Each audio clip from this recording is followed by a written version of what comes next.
Peoples party के chairman और साबिक वजीर खारजा बिलावल भुट्टो जरदारी ने कहा कि शेर बली बनकर घर में छुप गया, वो किसी और से इलेक्शन जितवाने की उम्मीद लगाए बैठे।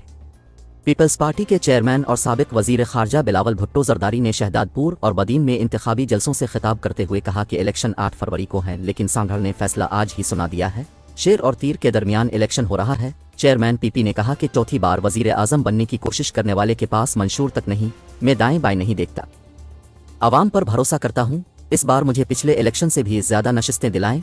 कराची और हैदराबाद से कौमी असेंबली की नशिस्तें जीतें तो जियाला वजीर आजम होगा। बिलावल भुट्टो ने कहा कि ये वो शेर है जो किसानों का खून चूसता है। अब जितनी ताकत मुझे देंगे मैं इतनी ताकत से अब का काम करूंगा। नून लीग पंजाब में शेर सिंध में सितारे के निशान पर इलेक्शन लड़ रही है। बाकी जमातें अमीरों की नुमाइंदगी करती हैं, लेकिन पीपल्स पार्टी आवाम की नुमाइंदगी करती है। चेयरमैन पीपल्स पार्टी ने कहा कि चौथी बार वजीर आजम मुसल्लत होने वाले से इसका मंशूर पूछें। कोई जेल जाने से बचने और कोई जेल से बाहर आने के लिए इलेक्शन लड़ रहा है।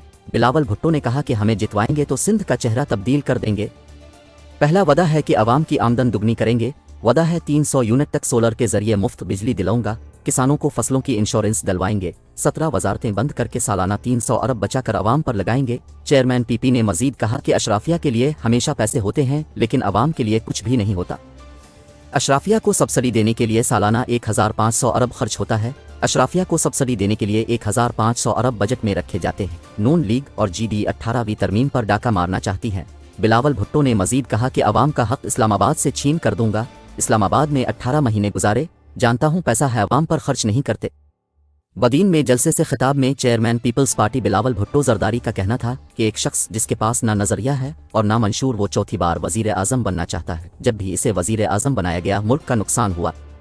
बदीन में जलसे आम से खिताब करते हुए बिलावल ने कहा कि 8 फरवरी को आवाम के जरिए हुकूमत बनाएंगे। आवाम हमें वोट दें ताकि हम अपनी हुकूमत बना सकें। पीपल्स पार्टी मुल्क भर में जदोजहद कर रही है और हमने चारों सूबों के आवाम को अपना मंशूर पेश कर दिया है। इक़्तिदार में आकर हम अपने 10 निकाती मंशूर पर अमल करेंगे। हम मुस्तहिक अफराद को 300 यूनिट बिजली खरीदेंगे और तनख्वाहों को दुगना कर देंगे। बिलावल ने कहा कि एक शख्स जिसके पास ना नजरिया है और ना मंशूर, वो चौथी बार वजीर आजम बनना चाहता है। जब भी उसे वजीर आजम बनाया गया तो मुल्क का नुकसान हुआ। हम आवाम की ताकत पर यकीन रखते हैं और वो साजिशों पर यकीन रखते हैं। हम आवाम की खिदमत पर यकीन रखते हैं और वो आवाम पर राज करने पर यकीन रखते हैं। उन्होंने कहा कि वो जो सियासत कर रहे हैं वो नफरत की सियासत कर रहे हैं, जिससे पाकिस्तान को नुकसान पहुंच रहा है, मगर उन्हें इसकी कोई फिक्र नहीं। अगर फिक्र है तो सिर्फ चौथी बार वजीर आजम बनने की और हमें पाकिस्तान के माशी बहरान, महंगाई और बेरोजगारी की फिक्र है। उन्होंने कहा कि ये वो शेर है जो आवाम का खून चूसता है। इसने हर बार आकर पाकिस्तान का नहीं बल्कि आवाम का नुकसान किया। पीपी का मुकाबला मुस्लिम लीग नून से है। इस इलेक्शन में सिर्फ 2 जमातें हैं जिनका मुकाबला है। आवाम को दावत है कि हमारा साथ दें तो हम तीर के जरिए इस शेर का शिकार करेंगे और इस शख्स को चौथी बार वजीर आजम नहीं बनने देंगे। बिलावल ने कहा कि एक शख्स को एक बार मौका मिले और वो नाकाम रहे, फिर उसे दूसरा और तीसरा मौका मिले तब भी वो नाकाम रहे, तो उसे किस मुंह से चौथा मौका दिया जाए। इस मुल्क को नौजवान क़यादत की ज़रूरत है। अगर मैं वजीर आजम बना तो अपने मंशूर के 10 निकात पर ज़रूर अमल करूँगा।